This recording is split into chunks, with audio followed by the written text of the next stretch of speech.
Estratégias de mitigação aí que deverão ser previstas nesses planos devem ocorrer, sobretudo, em setores de transporte, energia, gerenciamento de resíduos, construção civil, uso do solo, etc. Instituição de unidades de conservação ou parques ecológicos. Nós, acredito que ao final desse ano, teremos uma unidade de conservação municipal junto do córrego Tamanduá, porque foi um compromisso assumido também com o Ministério Público. Recebemos uma área em doação que começará a ser replantada agora no período chuvoso e se tornará a nossa primeira unidade de conservação. Há um grande potencial junto ao córrego Tamanduá, ao Rio Pardo, com grandes várzeas para a implantação de uma grande estação ecológica no nosso município. Nós não temos isso em Ribeirão Preto. Então, nós estamos já prevendo a instituição de unidades de conservação e teremos a oportunidade, então, de discutir com a sociedade, discutir com o Conselho de Meio Ambiente as áreas mais propícias para a implantação dessas unidades.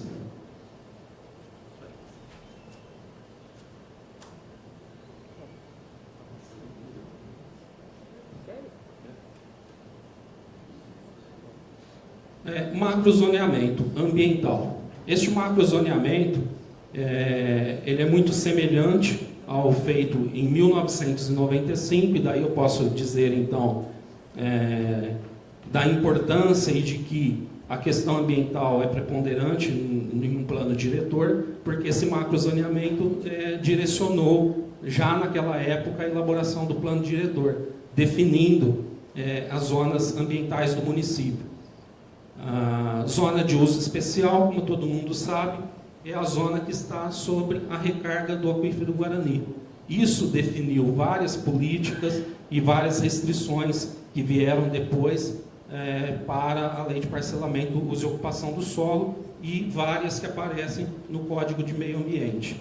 Zona de uso disciplinado, que é o restante do município, além da zona rural e da zona de proteção máxima, que refere-se às APPs, reservas legais, fragmentos de vegetação natural, toda a área de interesse ambiental. Tratando-se, então, e tocando nesse tema, aquífero Guarani, todos sabem o quanto ele é caro para o município de Ribeirão Preto. E isso é uma grande mudança também neste plano diretor. Nós precisamos enfrentar com responsabilidade a questão do aquífero Guarani. Hoje, mais uma vez, eu iniciei meu dia lendo uma matéria no jornal a respeito do plano diretor, que na última frase dizia que na Zona Leste o aquífero Guarani chega a surgir em lagoas, como a Lagoa do Saiba. Poxa, uma cidade como Ribeirão Preto, como disse o prefeito, maior do que muitas capitais no país, ter esse tipo de matéria em jornal é um absurdo sem tamanho. Não podemos mais ter esse entendimento a respeito de aquífero Guarani. Lagoa de Saibro não representa aquífero Guarani. Afonso, eu não tenho direito a essa informação. Saberia me dizer qual o poço mais raso que tem na Zona Leste? Quanto? 80 metros. Eu acredito que seja de 60 a 80 metros. São os poços mais rasos, né, Carlos? Na Zona Leste. O aquífero está a 80 metros e a gente continua com a mídia informando que o aquífero está ali na Lagoa do Saiba. Então, e outra coisa, sempre discutindo permeabilidade. Nós temos muito mais coisa importante para discutir quando se fala em proteção de aquífero Guarani. Nós temos que discutir a educação ambiental para que tenhamos um consumo consciente. Né? Ribeirão Pretano consome mais água do que na maioria, a média do país inteiro. Precisamos enfrentar o desperdício, seja no uso inadequado, seja na perda em redes. Como um segundo ponto, nós precisamos encarar outras fontes de abastecimento.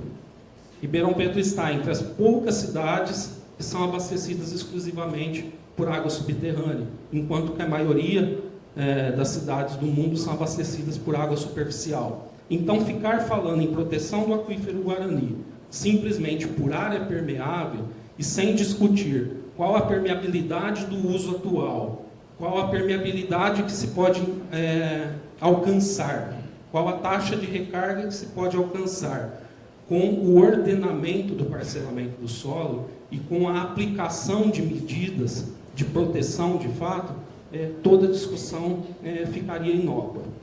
Então, nós estamos enfrentando isso no plano diretor, e ele tem vários artigos que não tinham no plano, já apontando nessa direção. Então, já são diretrizes muito claras a respeito desta proteção, e que rebaterão nas leis de parcelamento do solo, no Código de Meio Ambiente, etc.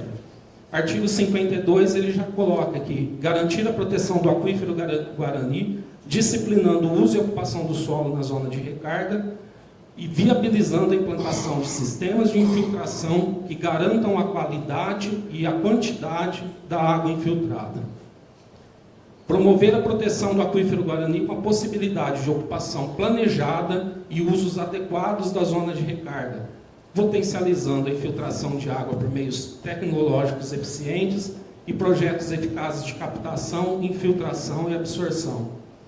Garantir nas leis complementares a este plano, especialmente de parcelamento, uso e ocupação do solo, que a zona de recarga do aquífero Guarani tenha tratamento diferenciado, regrando sua ocupação, usos permitidos e índices urbanísticos compatíveis com cada zona, definidas por meio de estudos técnicos, de forma a se manter, na área a ser parcelada, no mínimo a reserva de 35% de áreas públicas destinadas à recomposição florestal e sistemas de lazer. Esse percentual não fazia parte do plano diretor. Cabe ressaltar que, nessa zona, portanto, 75% a mais de sistema de áreas verdes do que no restante do município, onde se exige 20%.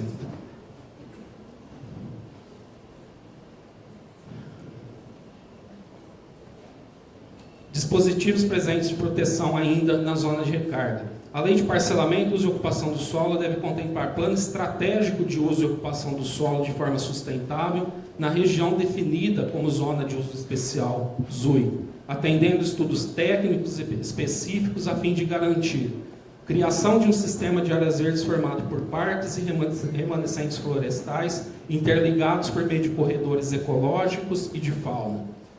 O estudo e o gerenciamento de passivos ambientais existentes. Nós sabemos, e se não sabemos é importante saber, que na zona leste do município, e portanto sobre a zona de recarga, é o local onde mais temos condomínios ordinários, que são aqueles implantados sem uma aprovação, que não continham sistema de captação de esgoto. É o local onde região do município, onde mais temos poços clandestinos, então captação clandestina e, portanto, risco de contaminação. É o local onde mais temos assentamentos e ocupações irregulares, portanto, implantação de fossas, muitas delas fossas negras. Local onde a gente mais tem deposição irregular de entulho e local onde nós tínhamos 2 lixões. Um deles, hoje, já sendo monitorado com uma série de medidas aprovadas pela CETESB, por meio de um parcelamento do solo. Portanto, estudo e gerenciamento de passivos ambientais existentes.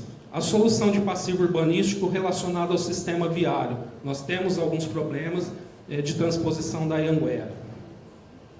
A solução dos passivos relacionados ao saneamento básico, especialmente a coleta de esgoto e drenagem urbana. Hoje já existem interceptores implantados nessa última obra realizada, mas há necessidade de que os condomínios liguem seu esgoto nesses interceptores. O disciplinamento de atividades antrópicas, quer dizer, o que pode ter, o que não pode ter nesse local de indústrias, de atividades comerciais, etc. Preservação da foz do córrego do esgoto com vistas à implantação de sistema de captação e tratamento de água do Rio Pardo para abastecimento público, ou seja, reserva de uma área junto ao Rio Pardo, bem posicionada para a futura captação de água. Implantação de sistema de detenção, filtragem e infiltração de águas pluviais, potencializando a recarga do aquífero Guarani. Controle de qualidade dessa água a ser infiltrada.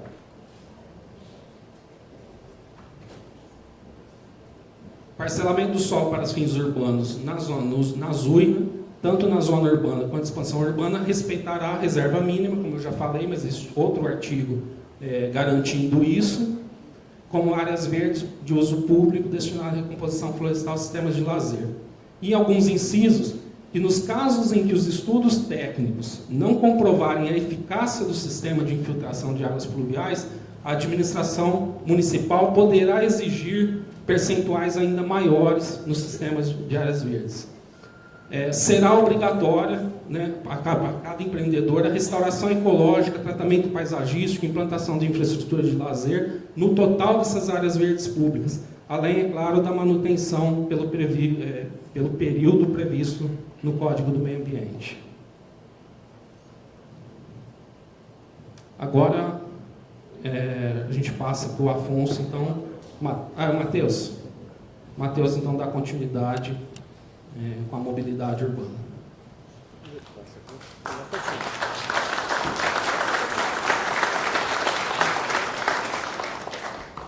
Boa tarde a todos. Eu sou o Matheus, estou aqui representando a equipe da Transerva, composta aqui pelo superintendente Antônio Carlos Oliveira Júnior, nosso engenheiro Lapati e o Zé Mauro, nosso assessor técnico, né? Em relação a transporte e mobilidade urbanas, nós concebemos princípios para os planos setoriais, mobilidade urbana, transporte, segurança viária, circulação de cargas, né, que serão alvo depois, dentro daqueles projetos que serão submetidos após a aprovação do plano diretor em até um ano, que é a universalização do acesso à cidade, acessibilidade geral, preconizada inclusive pela Lei Federal 12587 de 2012, que é a Lei de Mobilidade Urbana, a melhoria da qualidade ambiental, indo de encontro que o Zé Roberto mencionou agora há pouco, o controle dos impactos do sistema de mobilidade gerados pela ordenação do parcelamento e uso do solo, vai de encontro à nova lei, ou à revisão da lei de uso e parcelamento do solo, em função dos impactos provocados, geração de viagens no sistema viário, estruturar o crescimento do município por meio das diretrizes viárias, voltar a discutir a hierarquização viária, as vias arteriais, coletoras e locais no município.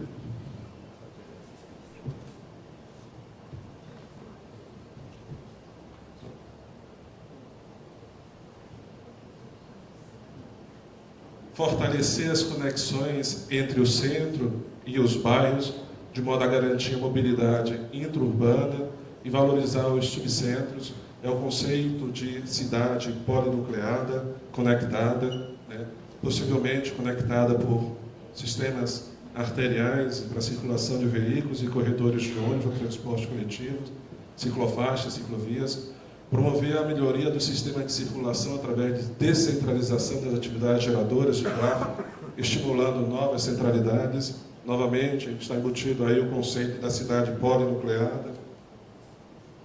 Estruturar e incentivar o transporte não motorizado no município. Não dá para ficar na posição que estamos hoje, né? Hoje, em Ribeirão Preto, nós temos 518 mil veículos, Renavan, junho de 2017. Você dividir isso pelo total da população, dá mais ou menos 0,75 veículos por habitante na cidade.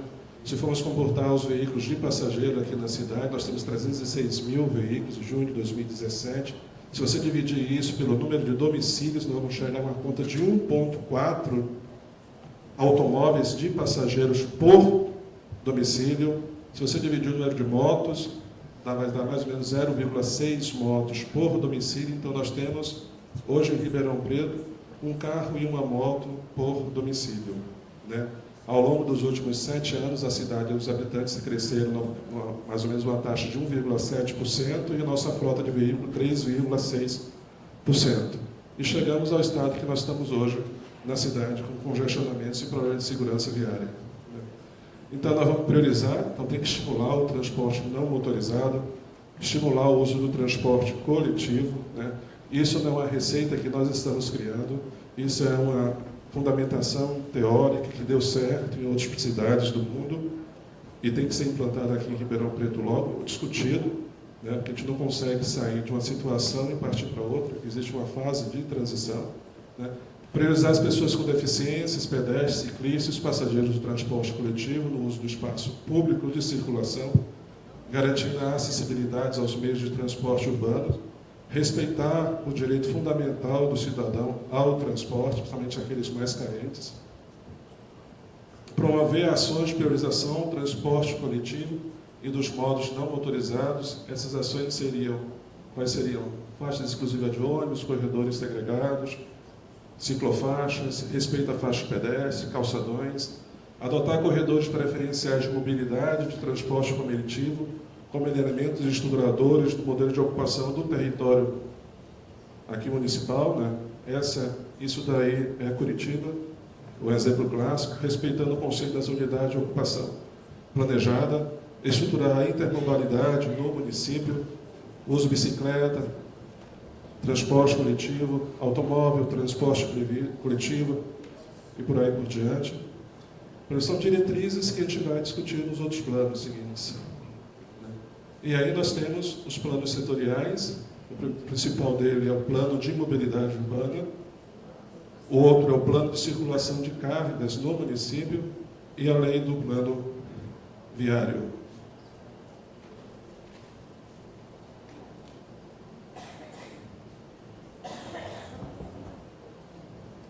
Obrigado, Matheus.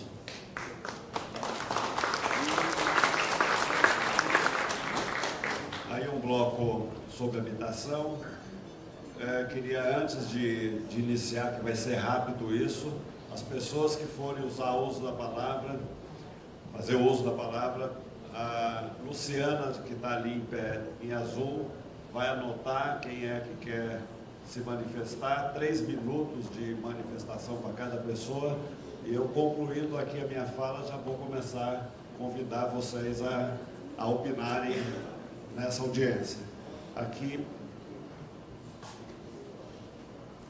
a diretriz em relação à habitação: aproveitar os vazios urbanos e terrenos subutilizados, priorizando sua utilização para fins habitacionais, utilizando os instrumentos a toda a cidade, como foi dito antes, sobretudo vazios urbanos que possuem toda a infraestrutura já instalada, definir um órgão técnico ou administrativo para tratar diretamente da política de habitação e do plano local de interesse social como política de habitação. Isso aqui foi uma reivindicação sistemática, é uma reivindicação sistemática das conferências municipais de habitação, nunca deram bola para isso.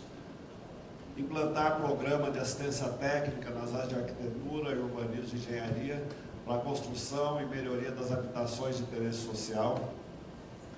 Promover a regularização, a urbanização da regularização fundiária dos assentamentos irregulares existentes e consolidados. Mas promover, vou até voltar, tem muita coisa para promover a regularização fundiária, para depois fazer a urbanização.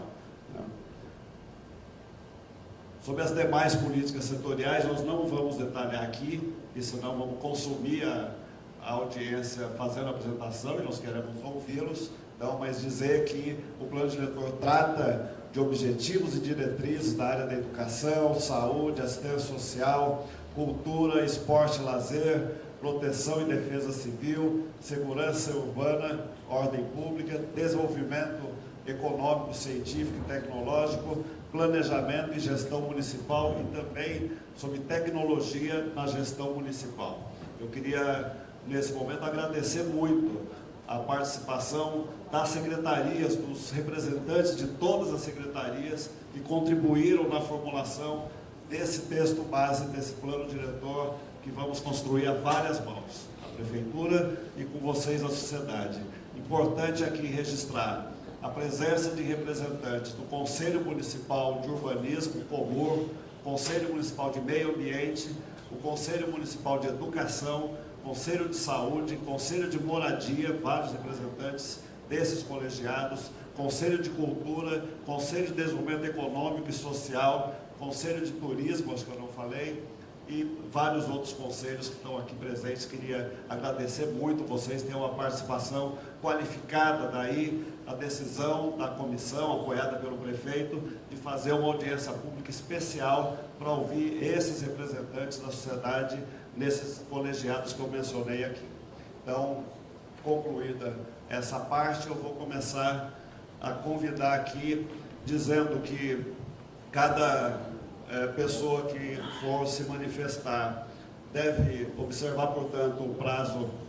O Afonso, deixa eu comentar, o Afonso abriu mão da palavra, porque ele se sentiu contemplado no comentário aqui na fala do Zé Roberto, que abordou as questões de saneamento e preferiu deixar, se for o caso, ao final, depois das manifestações, ele fazer também a sua intervenção. E o fez também em favor de abrir logo a palavra para vocês. Muito obrigado por terem lembrado. Então, queria convidar aqui a primeira pessoa, aberta a palavra.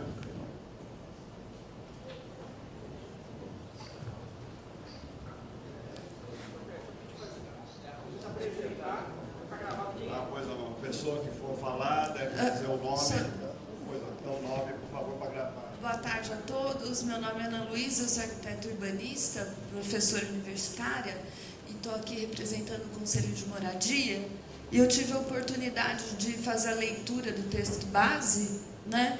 Tem algumas, eu posso sentar?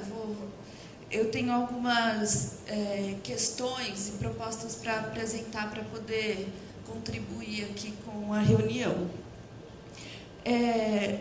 Uma primeira questão que eu queria colocar é, quando se inicia a questão da política pública, né, urbana, eu acho de extrema importância se incluir um artigo, né, que coloque a necessidade de uma formação de uma comissão especial de política urbana para elaboração das leis complementares previstas no plano diretor.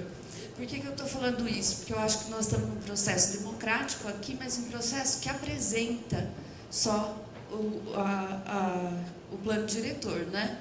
Então, eu acho que há necessidade de uma participação mais efetiva na elaboração das leis complementares, porque o plano diretor, de certa forma, ele é um plano genérico, de princípios e diretrizes mais genéricas.